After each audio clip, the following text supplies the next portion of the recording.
Happy Monday, everybody. Today I'm going to be making my homemade spaghetti sauce. Super easy and super quick. So let me show you how it's done. In my pan, I have ground turkey. So this is my take on kind of like a version of a Bolognese sauce, except I'm using ground turkey, onion, carrots, celery, tomato paste, and some fresh oregano. I also seasoned my meat with some Italian seasoning, salt and pepper, and fresh garlic. So I'm going to stir all this together and just let the vegetables sweat out a bit. So I just wanted to share a quick tip with you with celery. I just used the last of what I had, so I just bought another one. To keep your celery fresh if you're not using it throughout the week, and it'll last maybe for 2 to 3 weeks, wrap it up in some foil. Wrap it up super tight, stick it in your fridge, and I promise you, it'll stay fresh. Okay, as you can see, my vegetables are sweated out just a bit.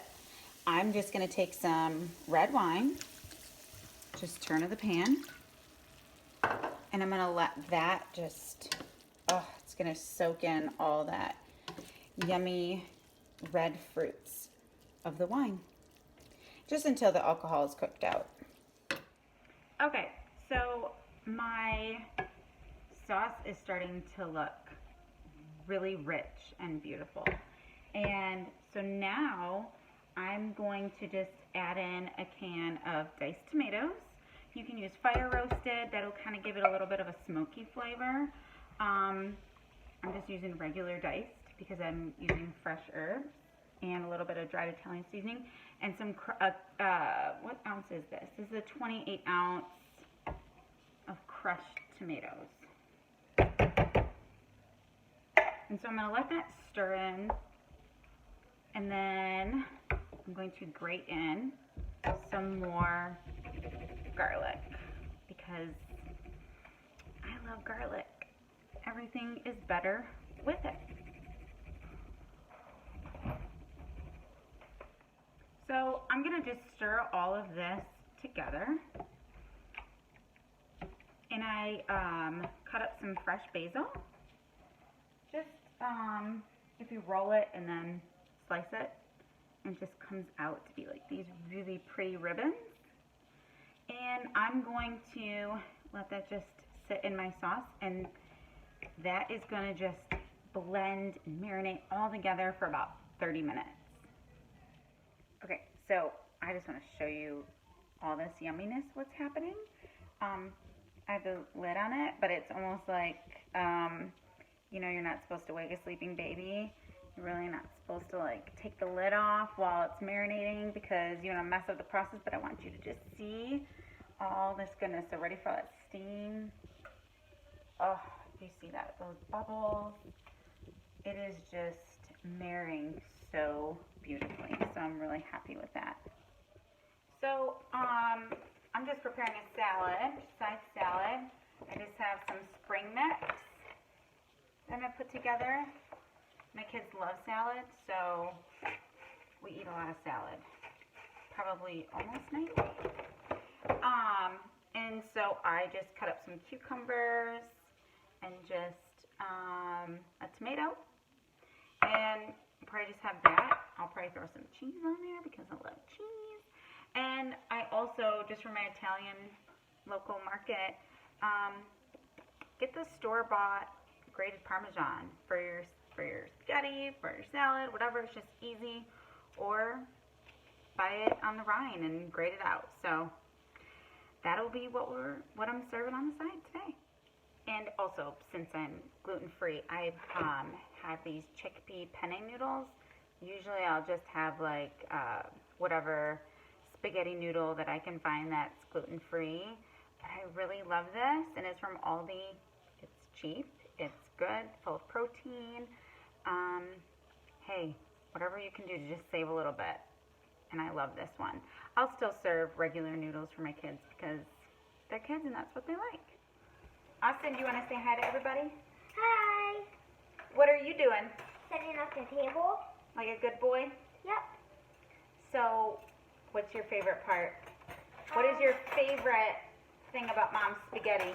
The noodles and sauce. The noodles, ooh, 'cause they're homemade, right? Not the noodles. I haven't got that far. I need to try that one day, but yep, we love Mom's sauce, right? Okay, I'm going to share another tip. So, right here I have both of my pots. I have my spaghetti noodles back here. This one's getting ready to boil for my chickpea noodles. Sauce is still going. I am going to drain them both in separate strainers. Couldn't think of what they're called. And I'm going to save a little bit of the water that they boiled in, just a little bit, just to kind of marry with the noodles. And then I'm going to throw them back in each pot with the sauce, a little bit of their cooking water. You can see that back here. And let that marry with the sauce. Don't ever put sauce just on top of naked spaghetti. You want it to marry and just let the noodles soak in the sauce, because that's where all the flavor is, and the water itself has flavor. Make sure you salt your water too once it's at a rolling boil. That's really important too, because you want to flavor your water. That's a Rachel Ray trick, not an Izzy trick, but I do it. I've always done it, and it's super helpful. So I just want to show you what this sauce should look like. If you can see that, it is glossy, silky. All of the carrots and the celery, it has all cooked down, and this is, to me, this is done. Now, you can let this cook for hours on a low heat, and of course the flavor is even better. But I just wanted you guys to see that color, just that silkiness. Okay, I drained out my noodles, married both of my sauce. I can't speak. I did all the things, okay? So now I'm gonna plate. I have just like a shallow bowl that I'm gonna serve this in. This is the chickpea. It's all married and delicious. So I'm going to plate this. I need to move the camera so you guys can see this. Let me see if I can. There's that. There we go. That way you can see a little bit. I also have some more fresh basil, and I'm just gonna peel that. My Parmesan, that's on the table. I'm gonna put some parm on that. And there it is, guys. I'm gonna call it like a turkey bolognese. Obviously it doesn't have the sausage and red meat or veal, or, you know, I feel like bolognese sauce can be made in so many different ways, but this is my take on it, and it's a healthier version, and that's what's for dinner tonight.